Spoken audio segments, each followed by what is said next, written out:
Gracias, Michelle. Muchas gracias por invitarme al 13º seminario de fruticultura organizado por Campo y Tecnología y en especial a su director Juan Negrón Muñoz. Vamos a iniciar la presentación. Vamos a conversar acerca del manejo integrado de la nutrición para una producción eficiente y sostenible. En primer término, quisiera conversarles un poco acerca de los desafíos de la agricultura del siglo XXI. Son los que ustedes pueden observar en la pantalla.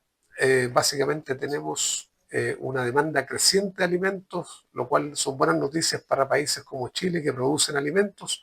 Sin embargo, nos encontramos con el cambio climático en sus diferentes expresiones y también problemas como suelos degradados. Todavía existe erosión en Chile, pérdida de materia orgánica. Tenemos también una pérdida evidente de diversidad cada vez que hacemos monocultivo. Y algo que es que se ve cada vez más frecuente, ¿cierto?, es la contaminación de suelo por metales, en particular cobre, y también contaminación del agua por nitratos, fosfatos principalmente. Y por supuesto, algo que ustedes van a observar en muchas zonas rurales, contaminación del aire, producto a veces de producción animal intensiva. A eso le sumamos la disminución de la población rural. Cada vez hay menos gente que quiere trabajar en el campo, tenemos más gente que quiere vivir en el campo, pero no trabajar necesariamente en el campo. Pero yo diría que lo que cambia el panorama es que hoy día nos enfrentamos a una sociedad empoderada que demanda alimentos inocuos y nutritivos y producidos de manera sostenible. Bueno, por otro lado, conversemos un poquito del cambio climático y el estrés biótico y abiótico que este causa. El cambio climático en sus diferentes expresiones, por ejemplo, olas de calor, ¿cierto?, radiación intensa, precipitaciones excesivas, etcétera, causa estrés biótico y abiótico sobre las plantas. Por supuesto, afecta la salud de las plantas y genera una disminución de los rendimientos y la calidad.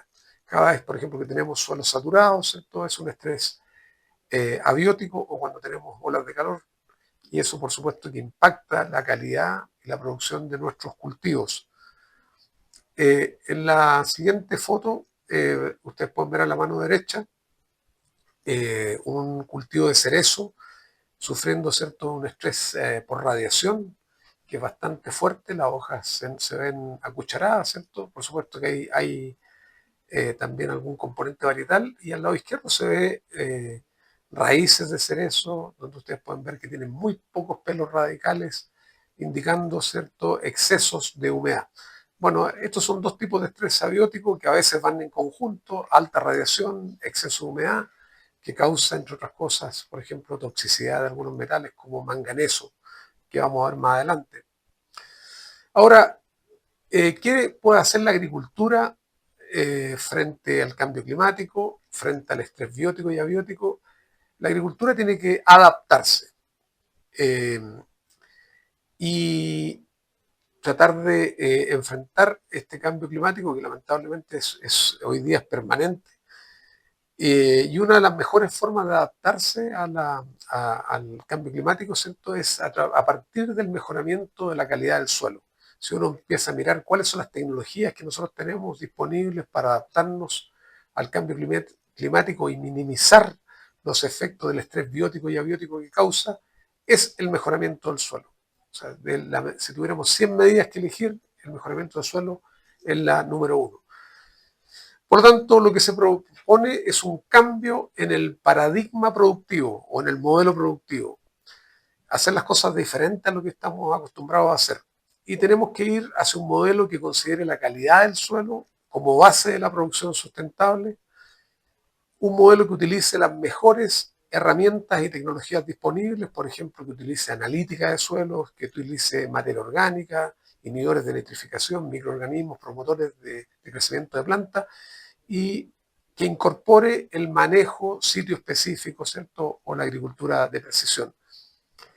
En la figura de la derecha ustedes pueden ver que lo que se busca, ¿cierto?, es mejorar la calidad del suelo para tener buenos sistemas de raíces que permitan sostener una buena biomasa aérea, y eso por supuesto nos permite tener el potencial para alcanzar altos rendimientos y calidad. Ahora, cuando hablamos de mejorar la calidad de suelo, tenemos que tener indicadores de calidad de suelo, así como tenemos indicadores económicos, ¿cierto? También tenemos indicadores de calidad de suelo y hay algunos que ustedes conocen muy bien y otros que no conocen tanto tal vez.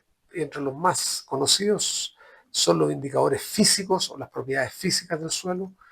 También tenemos indicadores químicos, por ejemplo, como la fertilidad de los suelos. Y recientemente se está trabajando con indicadores bioquímicos de calidad de suelo y además de algunos indicadores biológicos. Hablemos un poquito de los bioquímicos. Hoy día, por ejemplo, es factible eh, hacer análisis de actividad enzimática de los suelos. Eh, Se pueden también determinar la respiración de los suelos, también algunos metabolitos que se producen en el suelo por actividad biológica. Y en los indicadores biológicos nosotros podemos trabajar, por ejemplo, algo muy sencillo como identificar la presencia de mesofauna, como las lombrices, por ejemplo, pero también podemos mirar actividad de grupos funcionales de microorganismos y también podemos hacer análisis genético del suelo, análisis de ADN del suelo para ver la diversidad genética. Lo que uno tiene que tener en cuenta que los indicadores más sensibles son los biológicos, los que cambian primero, después de un manejo, y los menos sensibles son los físicos que van cambiando, ¿cierto?, en tiempos más prolongados. Bueno, miremos ahora cuáles son los factores que afectan el crecimiento de raíces, ¿cierto? Y ahí tenemos un listado que no es exhaustivo, pero donde se muestran los principales factores que afectan el crecimiento de las raíces. Y aparece uno que es muy importante en la compactación del suelo, por supuesto, los nutrientes del suelo, la disponibilidad de agua, el tipo de variedad o porte injerto, etcétera. Un listado que no es exhaustivo, como decíamos. Eh, y Dentro de los problemas de compactación, por ejemplo, del suelo, la compactación impacta un aspecto muy importante que es la aireación de los suelos. Y les quería comentar acerca de la aireación porque es algo que es un factor que afecta mucho a la fruticultura. La aireación está relacionada con la cantidad de oxígeno del suelo. Por supuesto, suelo que tiene poco oxígeno es anaeróbico. Y veamos primero cuáles son los factores que afectan la aireación de los suelos. Primero, la textura del suelo. Suelo arcilloso en general tiene un movimiento de aire más difícil, no solamente de agua y aire, no solamente de agua, sino que de aire también. Tenemos la estructura del suelo, la compactación del suelo, eh, y aquí aparece un factor que es bien importante, que es la actividad biológica aeróbica. Se lo voy a explicar en un minuto. Además de las precipitaciones y el riego excesivo. Ahora, ¿cuáles son los efectos de la anaerobiosis o la falta de oxígeno? Por supuesto, lo primero, falta de oxígeno, tal como indica la anaerobiosis. Aumenta las formas reducidas de hierro y manganeso causando toxicidad. Se puede perder el nitrógeno por denitrificación. Por supuesto, hay ausencia de raíces finas, mayor susceptibilidad a patógenos y, por ejemplo, en el caso de kiwi en Italia, por ejemplo, aparecieron patógenos anaeróbicos. Eh, Muchos de los cultivos de kiwi amarillo en Italia se acabaron, ¿cierto?, por la presencia de un patógeno anaeróbico que se llama Clostridium, causando una enfermedad que los italianos llaman moria o mortandad, causada precisamente por anaerobiosis. Pero refirámonos un poquito a la actividad biológica aeróbica. Imagínense ustedes que ustedes tienen un suelo que es de textura arcillosa y por supuesto nosotros queremos mejorarlo. Y una primera idea es aplicación de guano, ¿cierto? Aplicamos guano, pensamos que el guano va a ser una muy buena solución, pero ¿cuál es el problema? El guano es una materia orgánica muy lábil. Se aplica al suelo, los microorganismos van a atacar esa materia orgánica y por supuesto la van a respirar y en el proceso de respiración van a consumir el poco oxígeno que había, dejando el suelo más anaeróbico de lo que estaba. Así que hay que tener mucho ojo cuando nosotros tenemos suelos donde tenemos problemas de aireación, hay que ir con materias orgánicas más recalcitrantes, menos lábiles. ¿Ya? Bueno, en la siguiente diapositiva, ¿cierto? Les quería mostrar algo de compactación. La compactación existe incluso sobre la banda. no solamente en la entrilera, ¿cierto?, como uno podría esperar por el tráfico de maquinaria, sino que también este mismo tráfico genera compactación sobre la banda, y aquí tenemos compactación en el caso de Kiwi, esto es en la Rosa Sofruco, y si ustedes miran los gráficos, ¿cierto?, se puede ver que hay compactación superficial y también subsuperficial. Ahora, ¿cuáles son los límites de compactación y cómo se mide la compactación? La compactación se puede medir con un instrumento que se llama penetrómetro, ¿cierto?, donde se mide la presión para penetrar el suelo, y también se puede medir a través de la densidad aparente de los suelos. Suelos con mayor densidad aparente, ¿cierto?, tienden a ser suelos más compactados. Ahora, ¿dónde están los límites de compactación si usamos un penetrómetro? Cada vez que ustedes tengan más de 150 libras por pulgada cuadrada de presión, que equivalen aproximadamente a 1000 kilopascales, ya se considera que hay algo de compactación en los suelos. Si alcanzamos las 300 libras por pulgada cuadrada o alrededor de 2000 kilopascales, ya realmente las raíces no pueden penetrar. Y lo que se observa en estos gráficos es que, por ejemplo, ya a profundidades de 40 centímetros tenemos suelos donde las raíces no pueden penetrar y a 60 absolutamente compactados. Ahora, ¿cómo se puede mejorar la compactación? El uso de materia orgánica, por supuesto, que no sea tan lábil, puede ayudar, una materia orgánica tipo compost, y aquí lo que se ve en esta diapositiva, ¿cierto?, es la situación que teníamos antes de aplicar materia orgánica, bastante compactación superficial, que se ve por el color rojo dentro de este mapa, y después tenemos lo que pasó después de aplicar compost, y ustedes ven cómo se redujo la compactación al cabo de un año. O sea, la aplicación de materia orgánica efectivamente es una de las herramientas para disminuir compactación. Pero bueno, nosotros hablamos de suelos de buena calidad, pero ¿qué es un suelo de buena calidad? Uno puede definir en términos generales un suelo de buena calidad. Es un suelo que tiene un buen contenido de materia orgánica, y los suelos que no son volcánicos, ¿cierto? Un buen contenido, estamos hablando de alrededor de un 4%. Sabemos que los suelos volcánicos pueden tener hasta incluso 30% de materia orgánica. Suelos que tengan una buena estructura, una buena capacidad buffer, medida principalmente a través de la capacidad de intercambio catiónico, un pH cercano a la neutralidad, que tenga niveles adecuados, más no excesivos de nutrientes, sin toxicidad de metales y que tenga alta actividad biológica. Esa sería un poco la meta a alcanzar. Ahora, ¿cómo podemos alcanzar esta meta? Nosotros podemos usar diferentes aproximaciones, pero una aproximación que está en boga, que ustedes seguramente han escuchado mucho, es la agricultura regenerativa.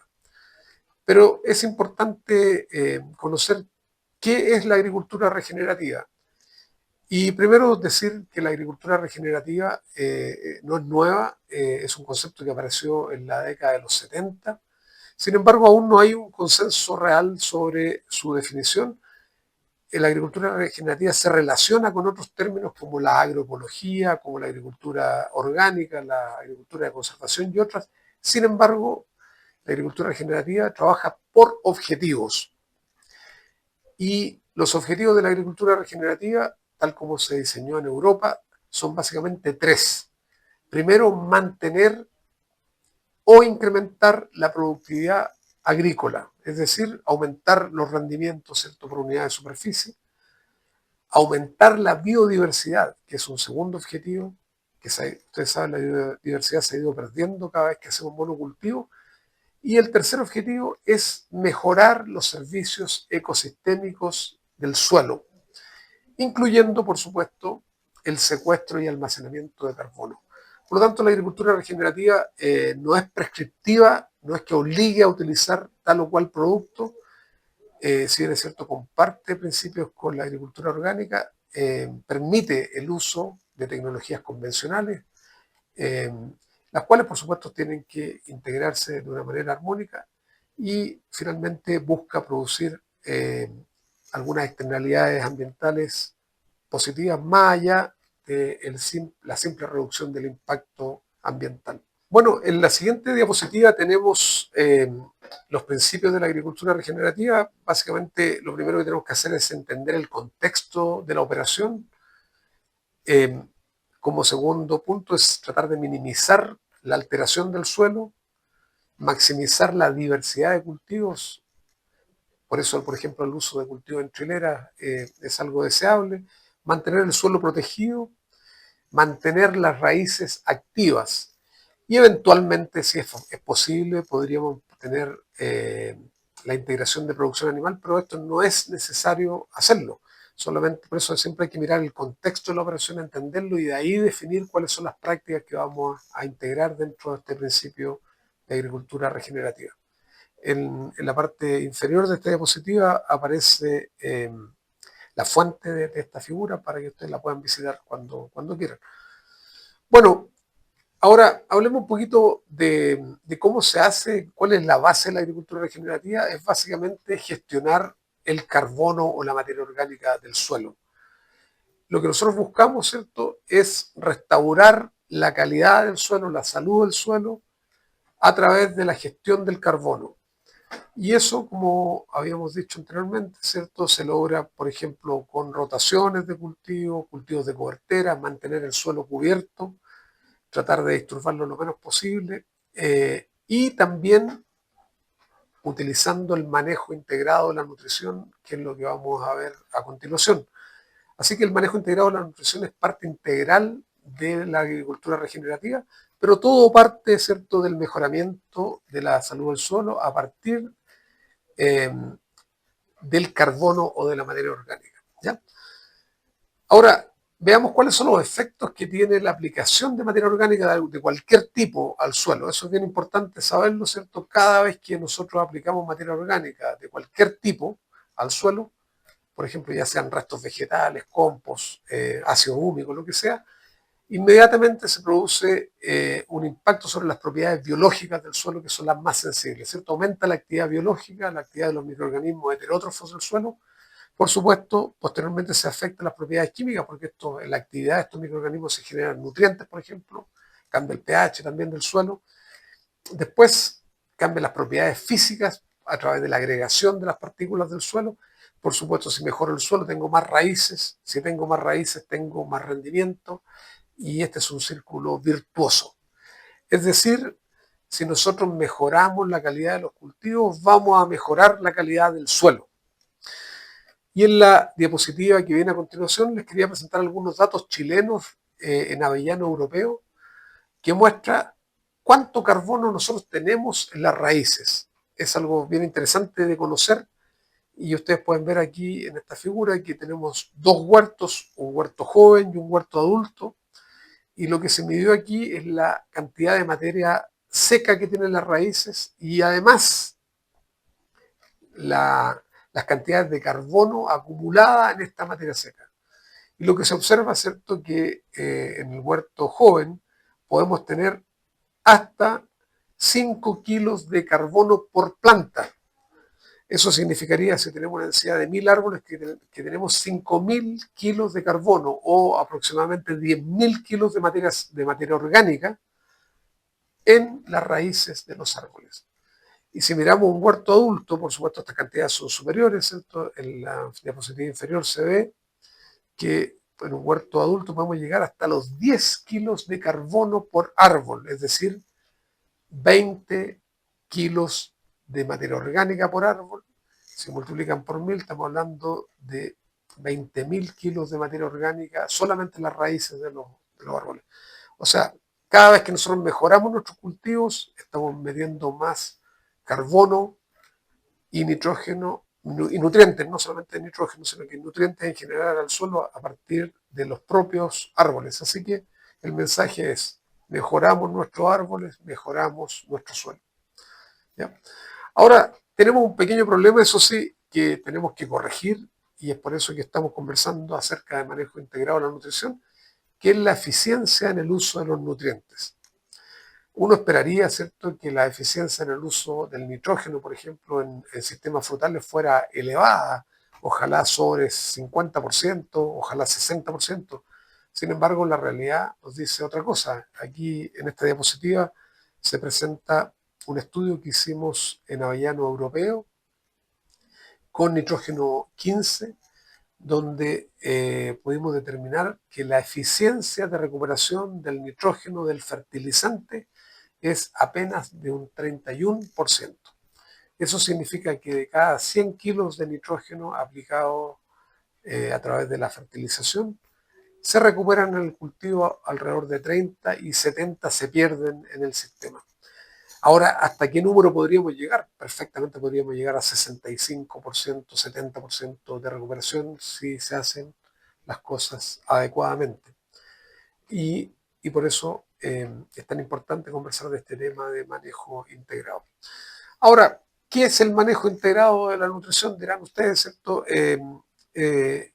Como su nombre lo dice, es la integración de las mejores herramientas y tecnologías para hacer un manejo eficiente y sostenible de la nutrición, pero no vamos a hacer un manejo necesariamente para ahorrar fertilizantes, sino que lo que queremos hacer es primero alcanzar los objetivos productivos, ¿cierto? Que son altos rendimientos con calidad.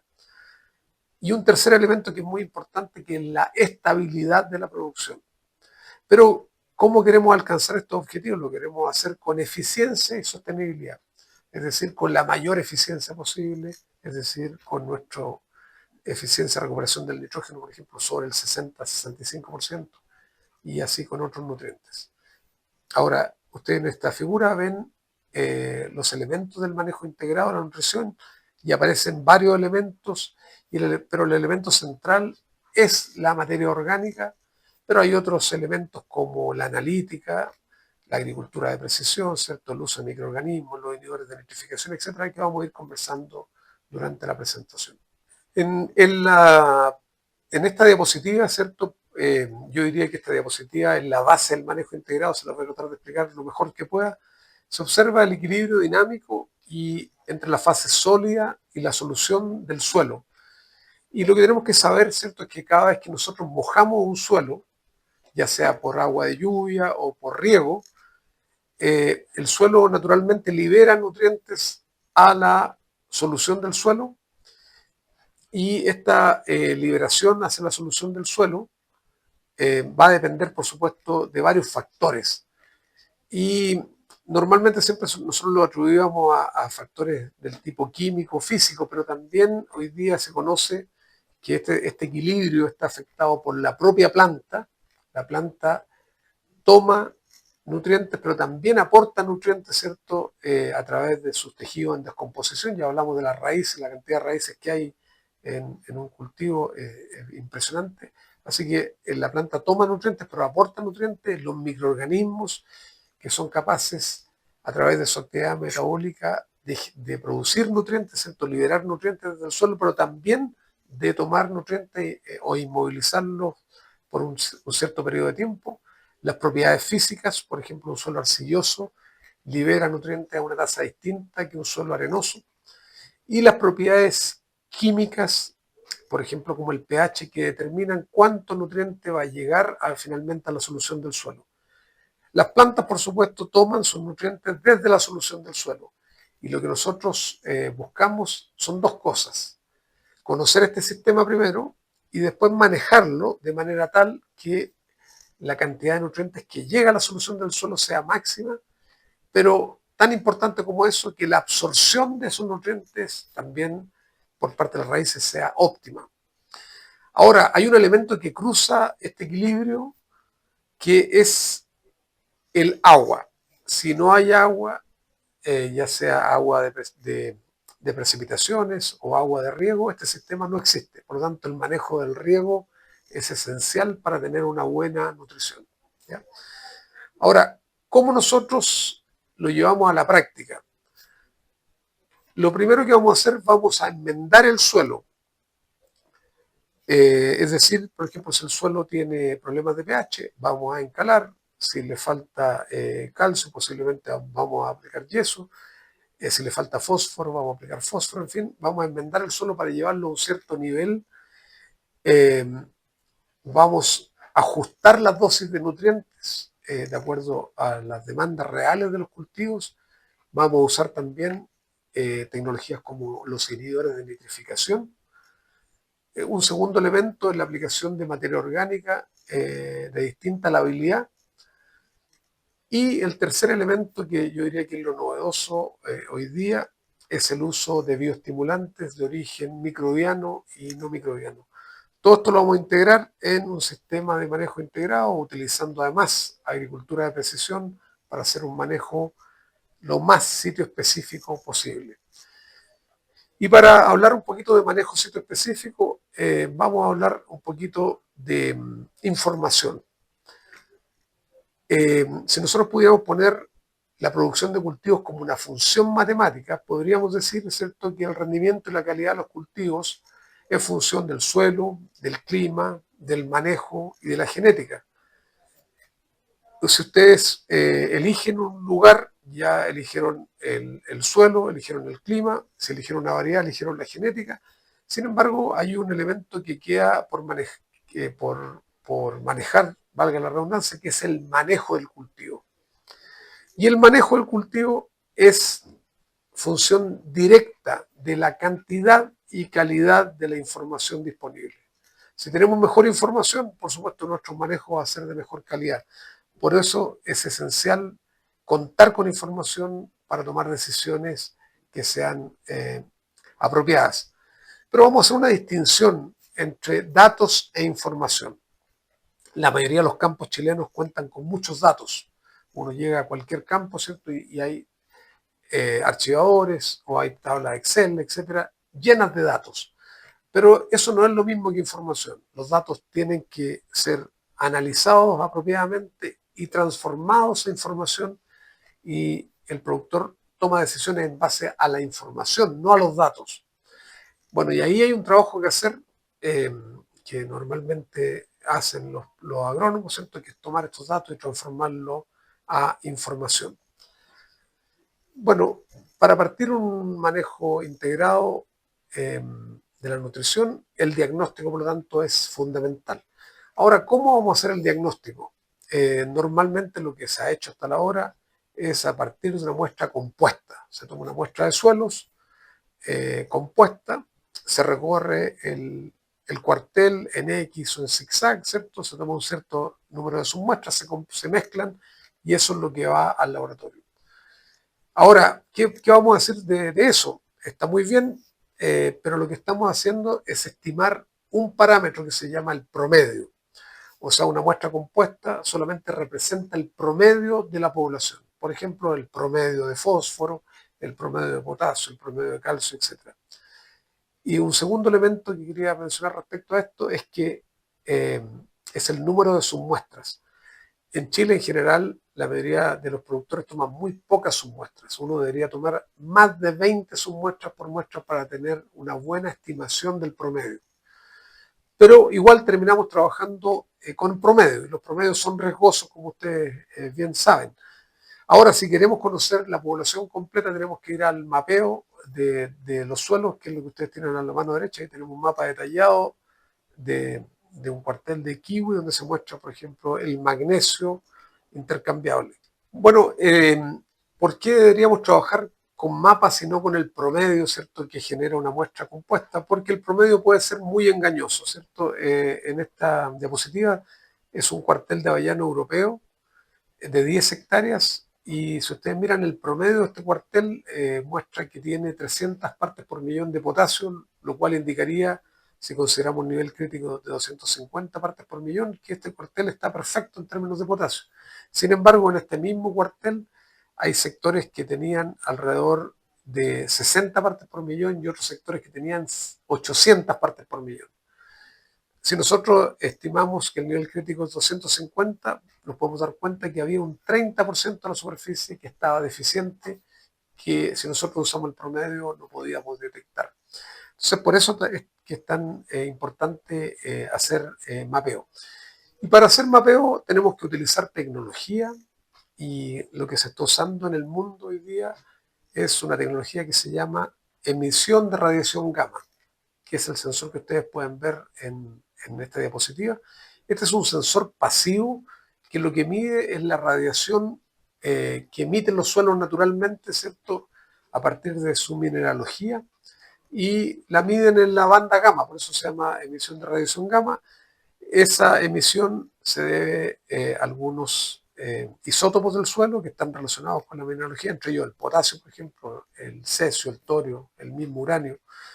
Y este sensor se pasa en diferentes vehículos, como ustedes pueden apreciar acá, sobre el suelo, que es un suelo que puede estar desnudo, o se puede pasar en la banda de los cultivos que están establecidos, ¿cierto? O bajo la uva de mesa, como ustedes pueden ver, o al lado derecho ustedes pueden ver avellano europeo.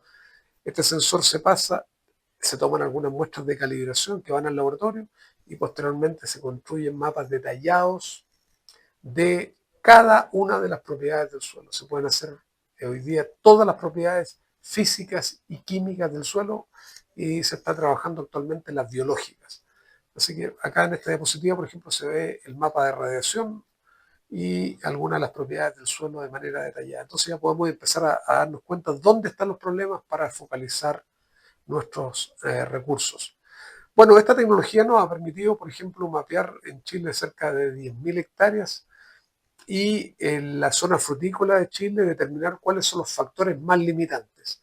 Para ello hemos estado utilizando los niveles críticos que ustedes pueden ver en la tabla que se presenta a continuación. Ahí están los niveles críticos, ¿cierto? Hay cierta variación entre los asesores, pero estos son niveles bastante aceptados universalmente. Hay uno en particular que quisiera destacar, que es el cobre. Eh, los suelos del sur de Chile normalmente eran deficientes en cobre.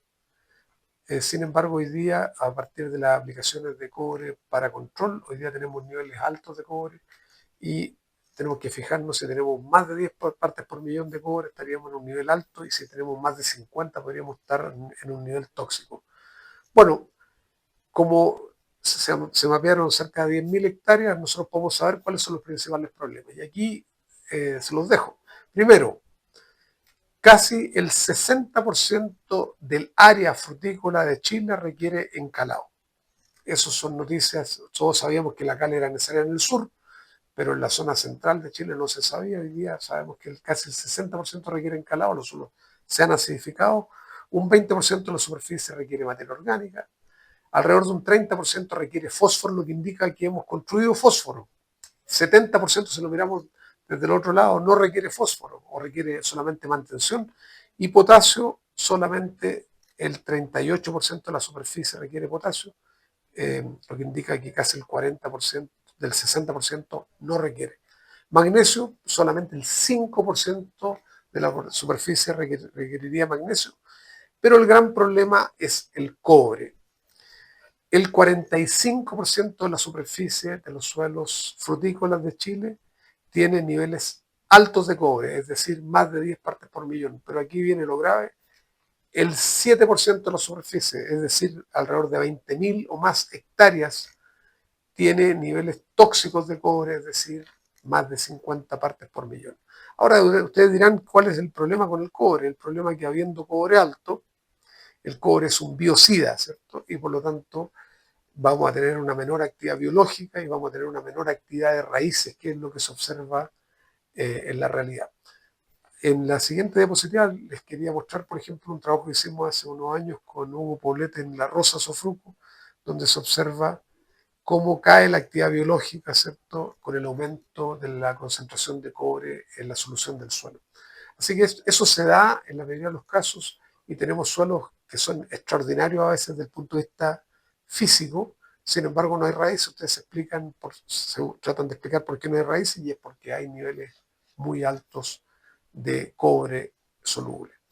Bueno, esta tecnología, por supuesto, no solamente se hace un diagnóstico apropiado, sino que también se pueden hacer mapas de prescripción que pueden ser aplicados de manera sitio específica. Y, por ejemplo, tenemos 3 mapas donde se muestra las dosis de encalado, las dosis de fósforo como superfosfato triple y las dosis de cloruro de potasio para corregir el potasio.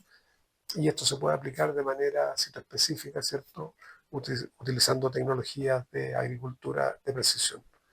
Ahora, eh, es importante la agricultura de precisión desde el punto de vista del ahorro de fertilizantes. Al respecto, podría decir que depende mucho del sitio, pero efectivamente lo que se ha visto en frutales, hay 3 cuarteles de ejemplo, se ve que si nosotros aumentamos la cantidad de zonas de manejo, desde una zona que sería el cuartel completo hasta 7 zonas, ¿cierto? Lo que se ve que en estos 3 cuarteles, por ejemplo, que son cuarteles frutícolas, se ve una disminución de la dosis de potasio a aplicar por hectárea, por ejemplo, y eso se debe a una mejor recomendación, producto que tenemos mejor información. Bueno, ¿cómo calculamos las dosis de nutrientes? Que es algo bien importante. Habíamos dicho que hay que ajustar las dosis de nutrientes y pues, en esto hay bastante diversidad también de opiniones. Personalmente creo que en el caso del nitrógeno hay que hacer un balance entre la demanda del cultivo y el suministro de nitrógeno. En el caso del fósforo, potasio y magnesio, lo que nosotros hacemos es un proceso que se llama construcción-mantención, es decir, levantamos los niveles hasta un cierto valor y posteriormente los mantenemos. Eh, Eso es efectivamente sostenibilidad. Y en el caso de los micronutrientes, la decisión es binaria, es decir, aplicamos o no aplicamos micronutrientes. Ahora, ¿cuáles son el tipo de enmiendas que se hacen normalmente? Bueno, se pueden calar si hay toxicidad de metales o tenemos pH bajo. Podemos aplicar yeso cuando tenemos sodio alto, por ejemplo, o si queremos mejorar la estructura del suelo. Podemos aplicar fósforo para levantar los niveles de fósforo hasta 20 o 30 partes por millón, lo mismo que de potasio para llevarlos a 200, 250 partes por millón. Magnesio también podemos aplicar. Y en el caso de materiales orgánicos, la idea es llevar el valor hasta un valor apropiado para ese tipo de suelos. Cada suelo tiene su valor apropiado. En suelos del norte, por ejemplo, la idea es que lo llevemos máximo a 4%, como decía anteriormente. Bueno, se aplican las enmiendas y esto es otra cosa también que hay que conversar, que las enmiendas se pueden aplicar en cualquier momento del año. ¿No? Obviamente ideal que se apliquen temprano en otoño para aprovechar la precipitación de invierno, pero ustedes pueden ver ahí una fotografía de Avellano Europeo, donde se hizo una enmienda en pleno temporada de crecimiento eh, sin ningún problema. Ahora los efectos sobre la calidad del suelo de las enmiendas cálcicas, por ejemplo, son bastante impresionantes y es la base del proceso de agregación de los suelos. Ahora, ¿cuáles son las demandas de nutrientes de las diferentes especies frutales? Existen tablas como la que se observa en la pantalla para diferentes especies. Estos son buenos valores para hacer el cálculo de dosis. Y en el caso del cerezo en particular, por ejemplo, el cerezo demanda alrededor de 6 kilos de nitrógeno por tonelada, alrededor de 1 kilo de P2O5 por tonelada y alrededor de 8 kilos de potasio por tonelada. Les quería mencionar el calcio. Uno tiene la idea de que la fruta de cerezo requiere mucho calcio, pero se sorprenderían saber que 15 toneladas de cerezo, por ejemplo, extraen apenas 2 kilos de calcio en la fruta. O sea, la tarea nuestra en el caso del calcio es llegar con al menos 2 kilos de calcio a la fruta. Eh, Así que es impresionante ver que las cantidades en la fruta no son tan elevadas como uno piensa. Y ahí quería hacer una diferencia entre dos conceptos que a veces se confunden, los conceptos de extracción y el concepto de demanda. Extracción es lo que sale del campo en la fruta, mientras que la demanda es la cantidad total de nutrientes que se requiere para producir un cierto nivel de rendimiento. Y por supuesto, esta demanda incluye no solamente la fruta, sino que la canopia, las raíces y cualquier estructura de la planta. En esta tabla que se observa en esta diapositiva se muestra, por ejemplo, la demanda de NPK para 15 toneladas de cerezo. Ustedes pueden ver que no son cantidades muy altas, alrededor de 90 kilos de nitrógeno. Y también más abajito está la extracción, que es lo que el cultivo extrajo, lo que salió del campo. Entonces, ¿para qué se usa esta diferencia? Porque, por ejemplo, si yo tengo niveles buenos de fósforo y potasio, lo que yo debería reponer es solamente la extracción, que son cantidades bastante bajas. O sea, a la larga, del punto de vista económico, es mucho mejor corregir y después mantener. Eso es mucho más barato que tratar de todos los años estar aplicando cantidades altas de nutrientes, además con fertilizantes de mayor costo. Bueno, En el caso del nitrógeno, como les comentaba, hay que hacer un balance entre la demanda y el suministro, y esto es importante porque ¿de dónde viene el nitrógeno? Bueno, primero hay un nitrógeno residual que está en el suelo, que viene de la fertilización anterior, de la fijación biológica, de la mineralización del suelo. Hay un nitrógeno también que se aporta vía agua de riego, que puede ser muy importante, y también el nitrógeno que se va a mineralizar. Eh, la zona sur de Chile, en particular en los suelos volcánicos, ¿cierto?, de altos contenidos de materia orgánica, las cantidades que se pueden mineralizar son inmensas y hemos medido hasta 500 kilos de nitrógeno mineralizado en una temporada en el caso de Cerezo. Así que la cantidad de nitrógeno que viene de la mineralización puede ser muy alta. Y en estos gráficos, ¿cierto?, se puede apreciar cómo aumenta el nitrógeno residual a medida que tenemos mayor nitrógeno disponible medido en el laboratorio, y lo mismo en los aportes que hace el agua de riego. Por ejemplo, un agua que tuviera 10 partes por millón de nitrógeno, y estamos usando 5.000 metros cúbicos, estaríamos aportando alrededor de 5 por 10 son 50 kilos de nitrógeno en la temporada, ¿ya? Bueno, aquí se ve en esta diapositiva diferentes mapas de materia orgánica del suelo, que de donde viene el nitrógeno y otros nutrientes, ¿cierto? Y ustedes pueden ver al final hay un suelo volcánico que tiene alrededor de 10% de materia orgánica, pero hay suelos de diferentes concentraciones. Habíamos conversado de las dosis, ¿cierto? Habíamos conversado también del nitrógeno y las cantidades que producen los suelos, que puede ser muy alta, en promedio 80 kilos de nitrógeno por hectárea a nivel nacional. Pero hablemos un poquito de las épocas de aplicación de los nutrientes. Existen algunas reglas generales. El fósforo en general se aplica al principio de la temporada para estimular el desarrollo de raíces. El nitrógeno debe usarse temprano durante la temporada para construir el dosel o la canopia. Y la dosis debe reducirse, obviamente, después del cuajado de la fruta. Se aplican algo de potasio, concentrarlo en el llenado de la fruta, pero este es el mensaje más importante, creo yo, es que cuando nosotros mejoramos el suelo y por lo tanto tenemos un suelo de buena calidad, este permite un suministro de nutrientes constante y por lo tanto las épocas de aplicación son menos relevantes. Mejoramos el suelo y ustedes no van a tener que preocuparse demasiado, ¿cierto?, tan fuertemente de las épocas de aplicación. Hablemos un poquito de la materia orgánica, ¿cierto? Lo que hay que saber de las materias orgánicas, que es un aspecto clave para el manejo integrado, es que existen diferentes labilidades de la materia orgánica, ¿cierto? Desde materiales frescos, estiércoles frescos, hasta materiales humificados. En términos generales, mientras más fresco el material, más fertilizante es.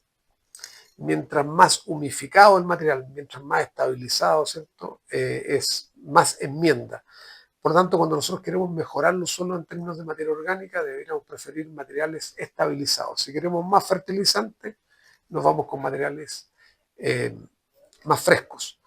Ahora, en esta diapositiva se muestra una escala de labilidad de las fuentes de carbono o de materia orgánica, una escala arbitraria por lo demás, pero lo que se puede observar que al lado izquierdo está lo más lábil, que serían, por ejemplo, los ácidos carboxílicos, en particular los aminoácidos, y al otro extremo tenemos los ácidos húmicos de leonardita, ¿cierto?, que serían los más recalcitrantes dentro de los materiales que nosotros disponemos en Chile. Ahora, ustedes dirán, ¿qué tendrá esto que ver con el manejo? Por ejemplo, si yo tengo altos niveles de cobre, tengo que usar materiales recalcitrantes. Si uso materiales muy lábiles, voy a terminar movilizando más cobre y haciéndolo más soluble para el cultivo, posiblemente teniendo problemas de toxicidad. Así que el tipo de material depende mucho de la condición sitoespecífica del cuartel. Un elemento que está muy en boga son los extractos de algas marinas, ¿cierto? Y aquí no hay que descartar ningún tipo de alga, esto es bien importante. Todas las algas se extraen sus compuestos de diferentes formas. Hay extracciones que se hacen en agua fría, eh, se hace también prensado en frío y también hay algunas empresas que utilizan extractos básicos, una extracción básica. La diferencia de estos tipos de extracción es el tipo de compuestos que vamos a obtener desde las algas, desde compuestos que son muy solubles cuando hacemos extracciones con agua, hasta compuestos hidrolizados, por ejemplo, como incluso alginatos cuando extraemos con base. Entonces lo que tenemos que saber es que mientras más fuerte sea la extracción, mayor cantidad de compuestos vamos a obtener y por lo tanto, y además las concentraciones de carbono de estas algas van a cambiar.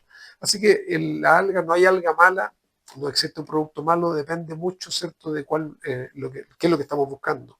Si estamos usando algas para aplicaciones al suelo, se deberían preferir aquellas que tienen mayor concentración de carbono. Ahora, cuando integramos todo este sistema, ¿cierto?, y lo aplicamos al suelo, siempre es bueno levantar una línea base previo a la aplicación. Se levanta una línea base, por ejemplo, se mide actividad biológica, medida como actividad, por ejemplo, de la enzima beta-glucosidasa. Se mide la línea base primero, se aplica el manejo, se aplica la materia orgánica, se aplica todo el manejo integrado y posteriormente se mide la respuesta nuevamente en términos, por ejemplo, de actividad enzimática y lo que se observa siempre es un aumento muy fuerte en la actividad enzimática, en este caso de la enzima beta-glucosidasa, lo que indica que estamos impactando, ¿cierto?, la actividad biológica del suelo y en particular el ciclo del carbono. Ahora, desde el punto de vista agronómico, ¿qué es lo que se produce? Se produce una explosión de raíces, ¿cierto? Tenemos cultivos con una alta densidad de raíces y cuando tenemos mejores raíces, por supuesto, tenemos mejores cultivos y mejor fruta. Finalmente, lo que mejora es la calidad de la fruta. Y lo que se ha observado, ¿cierto?, con la aplicación de fuentes de materia orgánica es que no solamente mejora la condición de la fruta, sino que la homogeneidad de esa fruta. Mejoramos el promedio, por ejemplo, de la firmeza, pero también la homogeneidad de la firmeza, lo cual es muy importante. Bueno, y a modo de resumen, les quisiera comentar que para mejorar los suelos hay que enmendarlos primero, de acuerdo a sus factores limitantes, previo, por supuesto, ojalá un mapeo. En segundo término, tenemos que ajustar las dosis de nutrientes en base a un balance en el caso del nitrógeno y en el caso de fósforo, potasio, magnesio y otros nutrientes, eh, construcción y mantención. El uso de inhibidores de nitrificación, que es algo que no alcanzamos a tocar profundamente, es algo deseable, pues aumenta la eficiencia de uso del nitrógeno. Aplicar materia orgánica en fuentes adecuadas de acuerdo a la condición del suelo, eso significa carbonos de distinta labilidad. El uso de bioestimulantes, por ejemplo, extractos de algas, y el uso también de microorganismos promotores de crecimiento de raíces, que es algo también que se puede profundizar.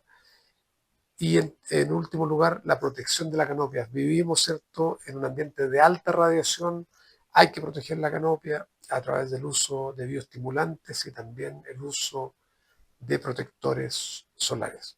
Bueno, finalmente quisiera agradecer a la revista Campo y Tecnología por organizar este 13º seminario de fruticultura y en particular a su director Juan Negrón Muñoz. Y si tienen alguna consulta estaremos disponibles para contestarla.